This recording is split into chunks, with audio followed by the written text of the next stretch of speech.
Ladies and gentlemen, my name's Paul, hopefully you're having an amazing day. Does Navi 33 only feature 8GB of memory? Well, the answer is probably at this stage. If you've been watching the channel for any length of time, you'll probably have seen a bunch of specifications that I've been putting on regularly for Navi 31, 32 and 33. And I've mentioned multiple times that Navi 33, to my understanding, only has 8GB of memory, which is quite interesting because the performance targets are roughly on par with the RX 6900 XT. I do think it's going to probably be faster in 1080p and 1440p, and ray tracing, obviously, RDNA 3 is going to be a noticeable improvement, most likely over RDNA 2. But the memory configuration is going to mean that there's going to be some interesting decisions that gamers possibly have to make. So 128-bit bus with 8GB of memory. So again, as Kepler states here, that's enough for 1080p and 1440p. Kepler also mentions that these cards, or more specifically Navi 33 itself, will be found in the 7600 XT, not the 7700 XT. Now, it's imperative to realise that AMD have not confirmed anything at this stage. Like, RDNA 3 could be called, the Goose GPU for all we know. We simply do not know officially what AMD are going to be calling these cards on launch, but there's also been some price predictions as well, and he reckons it's going to be around $400 US. Now, I personally think that this is kind of likely. I don't think that we're going to see these cards, at super expensive pricing, because honestly the bottom is somewhat fallen out of the market. With that said, prices at this stage are very hard to predict, and it's going to be very interesting, to be honest with you, to see what actually happens in the marketplace. As I'm sure most of you are aware at this point, there has been a ton of oversupply with cards like the RTX 3080, 3090 receiving price cuts from Nvidia, at least in the short term, as we are waiting for Nvidia to kind of get rid of some of their oversupply. And that's one of the reasons, of course, at least allegedly, according to all of the rumours that I've been putting out and others, that we're going to be seeing the RTX 40 series be slightly delayed in its launch. So Navi 33 is going to be an interesting card.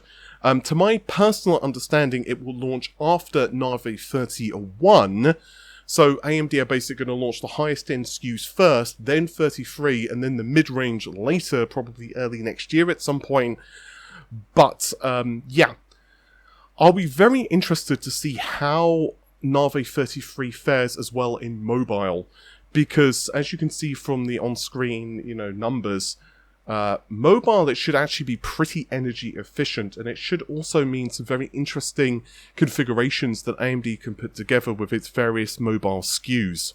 And while we're on the subject of graphics, I do want to just mention Arc. Now, yeah, Arc has been, of course, let's say, a little behind schedule, and Intel basically are kind of in a very interesting position with their Arc series of GPUs. As I'm sure most of you know, the rumour was that it were going to launch much earlier this year, but obviously that just has not happened. And Arc itself, to my personal understanding, initially it was going to be targeting around the RTX 3070, maybe a little more, but then basically they just didn't hit those performance targets, or those original performance targets were wrong, which got leaked. Either way, it doesn't really matter. There has been a very interesting post by WCCF Tech. I'll of course credit them and leave a link to their article in the video description. Here you can see a rough pricing as well as performance targets of Intel's various GPUs. We're going to get into some benchmarks in just a second, as Intel have actually released some benchmarks of the A750. We'll look at those in just a second. But looking at the A770, we can see that it's 225 watt part with either 16 or 8 gigabytes of memory. And roughly speaking, it's going to be on par with Nvidia's RTX 3060 Ti. And we can see that pricing wise, well, they haven't given an exact ballpark, but it's going to be somewhere up to $400 US. And the A750, which is of course a slightly lower end SKU, that's going to be cheaper than that. So that's going to be basically competing against something along the lines of an RTX 3060. Again, we have some benchmarks in a second that we can look at. The problem, of course, is that RTX 40 as well as RDNA 3 are going to launch, but I think that in the case of both AMD and Nvidia, they're going to launch their lower-end parts later, but that's still going to leave Intel in a very interesting position. I wouldn't be surprised if they want to get their, next generation parts out as soon as possible. But of course, it also really depends on pricing and tons of other things. I think Intel are definitely going to focus on a mobile-first strategy. As long as the pricing is okay, I think they will find a home. The problem is that these parts would have just been amazing 6 or 12 months ago. Like, imagine if Intel, even at these performance targets of roughly this pricing, had managed to launch during the shortages. With that said, I do still support Intel getting involved in the GPU market because, well, quite honestly, the more competition there is, the better. Now, I do want to focus just for a second on some official numbers from Intel of the A750. This is compared to the RTX 3060 from Nvidia. You can see that there are several games being tested: F1 2021, Cyberpunk Control, Borderlands, and finally Fortnite. Long story short here, depending on the application, we're looking at a very small increase to almost 20% increase over the RTX 3060. Of course, the really obvious thing that I'm going to mention immediately is it really does depend upon the state of the drivers, the software, and all of the stuff, which is one area that Intel seems to be struggling in. I'll be watching this quite a lot of interest, honestly. I think in the long term, Intel will do quite well in the graphics market, but I just think it's going to be kind of a rough road for now. But honestly, it makes sense because GPUs, we all knew it was going to be very difficult for Intel to be competing, just simply because of how, well, quite frankly, just how much work it is to put out a new graphics architecture. Now, last thing I would like to just briefly go over is a 13900K. This is a QS, and it's been tested in gaming performance.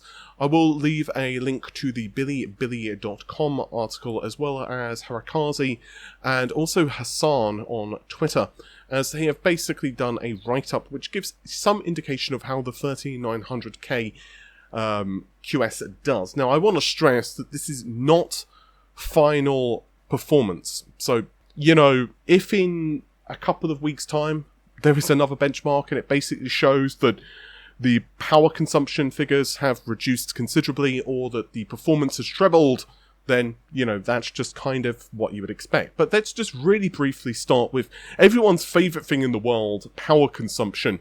It's higher. It's just a little higher. Of course, it does depend upon the application, and naturally, higher resolutions where the GPU is basically the thing that's kind of holding things back. It's being tested with a 3090 Ti. Power consumption is less of a thing. But, for example, in Horizon Zero Dawn, which is actually quite CPU intensive, we're looking at 113 watts for the 12900K, and it goes up to 157 with the 13900K. And yeah, some applications, some games, there's not huge differences between them. For example, PUBG, and other games like, again, Horizon, Red Dead, and so on, there is quite a significant increase. Hassan, meanwhile, has also put a nice comparison together of the different gaming benchmarks. You can see, again, more in-depth info on the Billy images, which are popping up on your screen as well. But long story short, we're looking at about 7% faster at 1440p for the average. However, minimum frame rates are around 22% faster. So that is quite a difference. 22% faster for minimum is quite noticeable. The thing is, though, this also corresponds to around a 20% increase in power draw, again at 1440p. So the bottom line is that, gaming performance, to be honest, if you have a 12900K, and this is my own personal opinion, like, this is not, something I would necessarily say that you should follow, because it is only an opinion, but my personal opinion, if you've got 12900K, if you've got like a, 5900X or whatever, unless you're like made of money, you probably don't need to upgrade if gaming is your main focus. Like, obviously, if you've got the cash, or you can give the PC to your brother or, your girlfriend or whatever, great, more power to you.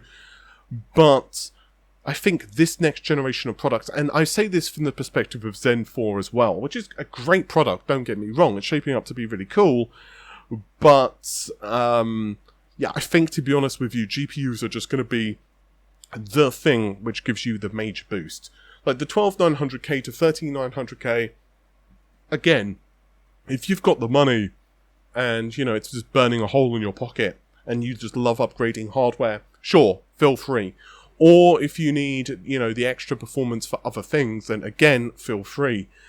But I just don't really think that, let's say a 7950X is going to be a revelation over something like a 5900X for the next generation of products. And again, we'll just have to wait and see, but I think compared to what RX 7000 series or the RTX 4090 or whatever is going to bring to your gaming experience, yeah. But I'm going to be very interested to see, nevertheless, what Intel and AMD shape up to be like for the next generation. I think there's going to be a lot of interesting benchmarking. My personal suspicion is that both companies, there's going to be a lot of controversy of how reviewers decide to, review.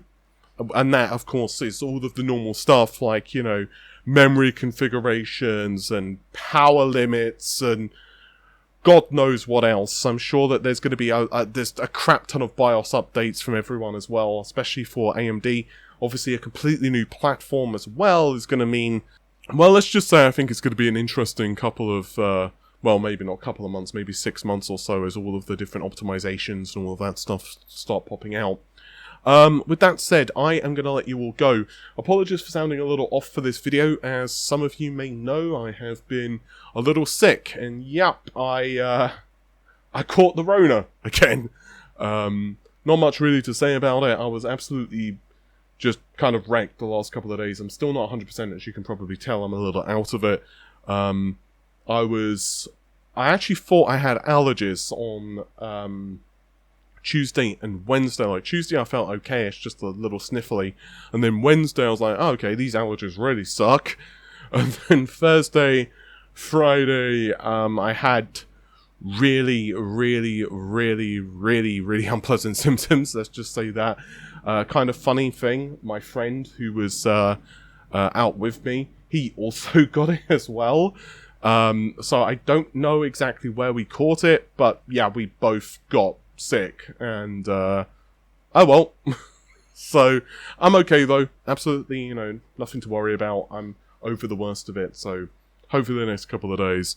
But with that said, hopefully all of you guys are doing well, healthy, and let me know, are you going to be upgrading your processors, or are you going to be waiting on the next generation GPUs, or are you just like, screw it, I'm just going to hold on to what I've got. With that said, take care of yourselves, bye for now.